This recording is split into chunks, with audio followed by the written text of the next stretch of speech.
All right, Coach, ready? You guys ready?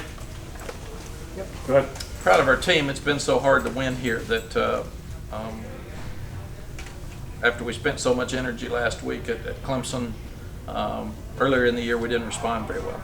After that, we didn't come back with the same energy. After 2 games that we spent a lot of energy in South Carolina and Miami, we didn't play with as much passion at Wake Forest and Appalachian. So basically this was a test for us to see if after we spent so much energy against Clemson, we could come back and do it again. I thought they played hard tonight. They played with passion tonight and did a lot of good things. Like I said, the other thing is we've won here once since I left. So it's been a really, really difficult place for us to win. So you combine the amount of times that we've struggled here with the fact that we didn't respond with passion as well. I'm really, really pleased with the way the guys played tonight, as hard as they played. A lot of mistakes on offense. We've had some drop balls. We had some penalties that we've got to clean up. Defense played really, really well, except for they had 2 drives. They just gave up. One of them had a lot of young guys in there, but still. And then the last one shows you our lack of depth right now. They scored so fast. And I thought the kicking game was good. So proud of our guys. Thought Sam did a really good job. We overcame some 3rd and longs and 4th and longs, and really, really proud of his performance. We took care of the ball. Running backs ran hard, Javonte and Michael, and that means our offensive line continues to get better. Questions?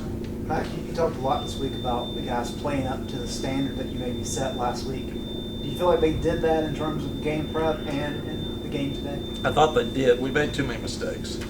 You know, we had too many penalties. And you always, a couple of the guys said, Coach, I didn't do that. So you always go back and look at your penalties when you get back home and see if the guys missed it or if they were truly penalties. But we had some big penalties that really hurt us and cost us drives. So we got to get rid of the penalties, and we're still not forcing enough turnovers on defense.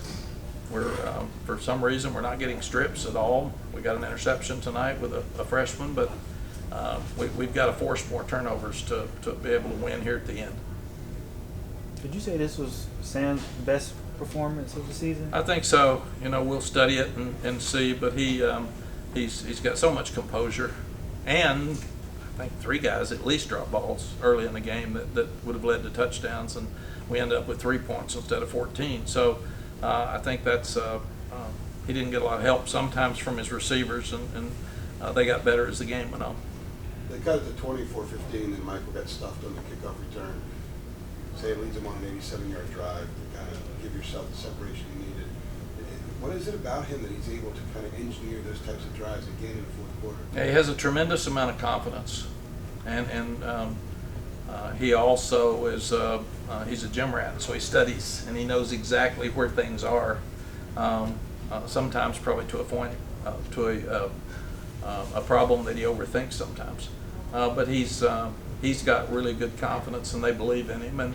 And I thought the offensive staff and Sam did a great job of taking 4 or 5 minutes off the clock there when there was about 9 minutes left, and they cut it to 3 or 4, and basically the game was over at that time. After your comments on Wednesday about how they were practicing, did anybody in particular step up to kind of get the passion that you wanted out of them? I thought our defense was practicing pretty well. Our offense wasn't that day. They weren't as consistent, and I thought they came to play tonight and did a good job.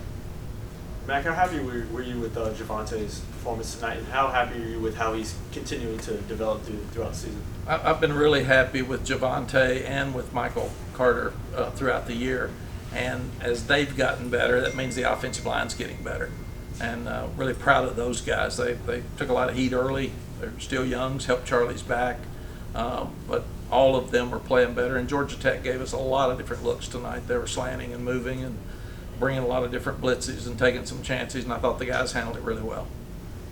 The defense held Georgia Tech to under 100 yards in the first half, and then it got up to over 200 in the second. What was the difference there?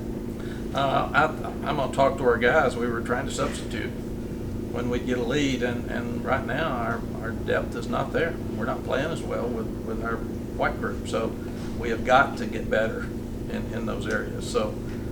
And we're depleted in our secondary. We've lost enough people there. It's been very difficult for us to do a lot with so many freshmen.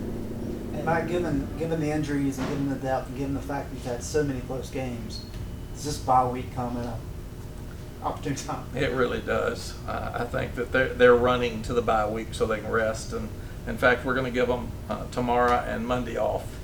I told them get away, go do your schoolwork, make sure you act right, stay out of trouble. But no weights, no conditioning, no football, because they're just they're really whipped, and they've had so many hard games. I laughed with them in the dressing room. I said, you didn't know how to act because it wasn't a last drive game. We've never been ahead that much in the second half, so it was a little tougher for us to handle it. Some coaches scrimmage on Saturday during bye week. Some let their guys go home for the weekend. What is your plan for next weekend? What we've done for 31 years is we've tried to coach young ones and get older ones well. So we'll practice Tuesday, Wednesday, and Thursday, and they'll go home Friday and Saturday. Is it treated sort of like a spring practice or an early fall camp type practice where you do a lot of drilling? Well, it will be with our young ones, for sure. Mack, you're now at the midway point of the season at 3-3. Kind of what have you learned about this team? What do you like? What do you maybe not like? Well, what I like is the fact that they want to be good. They're talking about more tonight, and they're talking about improving after this. And they knew they did some things wrong tonight. So instead of walking out here just thinking they're great, they actually feel like now that we understand the difference in when we played against Clemson and South Carolina and Miami, and the difference in the weight game and the app game, where they thought they were there, but they weren't. And they also saw that score very quickly at Virginia Tech, jumping all over Miami. So that got their attention too. So they know that we have a chance. They know that we've got some hope. If you think about it, this is they've won more Power 5 games this year than they've won the last 2. So that was a really happy dressing room. Is there an area or two you can pinpoint right now you think your team has grown the most in the last 6 weeks? I would think probably in the offensive line. I think that's probably from where we started, losing Polino, losing Heck, and then getting Charlie back. I think probably the offensive line's where we've improved the most. Is it harder to develop the white team more than the blue team? No, they're younger. They haven't played as much, and I needed to play them more tonight. And we hadn't won here since the flood, so I thought, man, we're going to win. I'm not going to put a bunch of guys in and have 3 onside kicks and one of those Sports Center moments tonight. So we just did that for that reason. You guys good? All right. Thank you. We'll have the host of the players, and we'll bounce